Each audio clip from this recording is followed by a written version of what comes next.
Neat ವಿಚಾರಕ್ಕೆ ಸಂಬಂಧಪಟ್ಟಂತೆ ದೆಹಲಿಯಲ್ಲಿ ಪ್ರೊಟೆಸ್ಟ್ ನಡೀತಾ ಇದೆ. ರಾಜ್ಯದ ನಾನಾ ಕಡೆಗಳಲ್ಲಿ ಪ್ರತಿಭಟನೆ ನಡೀತಾ ಇದೆ. ಆದರೆ ಕನ್ನಡ ಚಿತ್ರರಂಗ ಬೆಂಬಲವನ್ನು ನೀಡದ ವಿಚಾರವಾಗಿ ಚಿತ್ರರಂಗದ ನಡೆಗೆ ಸಾಧು ಕೋಕಿಲ ಅಸಮಾಧಾನವನ್ನು ವ್ಯಕ್ತಪಡಿಸಿದ್ದಾರೆ.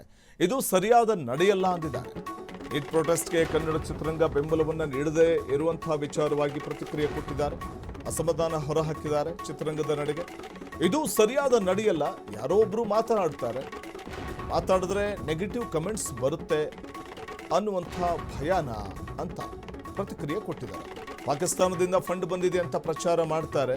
ಇಂತಹ ವಿಚಾರ ಬಂದಾಗ ಸ್ಯಾಂಡಲ್ವುಡ್ ಒಂದಾಗಿರಬೇಕು. ಮೇಕೆದಾಟು ವಿಚಾರದಲ್ಲೂ ಯಾರೂ ಬರಲಿಲ್ಲ.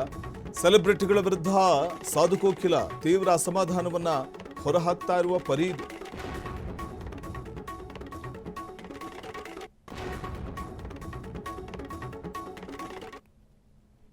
ಯಾರು ನಾನು ಹೇಳೋದು ಒಂದೇ,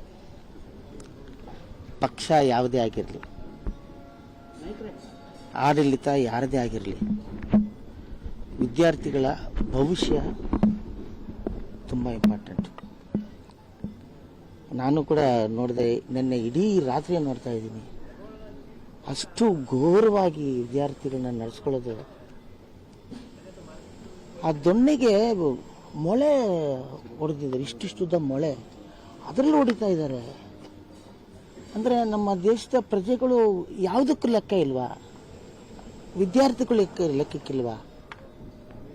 ಈ ಥರ ಅರಾಜಕತೆ, ಈ ಥರ ಒಂದು ಏನಿದು ದೌರ್ಜನ್ಯ ನಡೆದರೆ ಹೇಗೆ? ಏನೇ ಪೊಲೀಸ್ನವರಾದರೂ ಕೂಡ ಏನು ಅವ್ರಿಗೂ ಕೂಡ ಒಂದು ಮನುಷ್ಯತ್ವ ಬೇಡ. ರೋಡಲ್ಲಿ ಕೂತಿದ್ದಾರೆ ದೊಣ್ಣೆಗಳು ಹಿಡ್ಕೊಂಡು, ಅವ್ರು ಯಾರು ಅಂತಾನೆ ಗೊತ್ತಿಲ್ಲ. ಅವನು ಆನ್ಸರ್ ಮಾಡ್ತಾ ಇಲ್ಲ, ಅವನು ಅಂತಾನೆ ಎದ್ದು ಹೊಡಿತಾನೆ. ಇವರು ಪೊಲೀಸ್ ಯಾರೀ ಗೂಂಡಾಗಳು? ಅದು ವಿದ್ಯಾರ್ಥಿಗಳ ಮೇಲೆ ಅವ್ರ ಅಳು ಅದು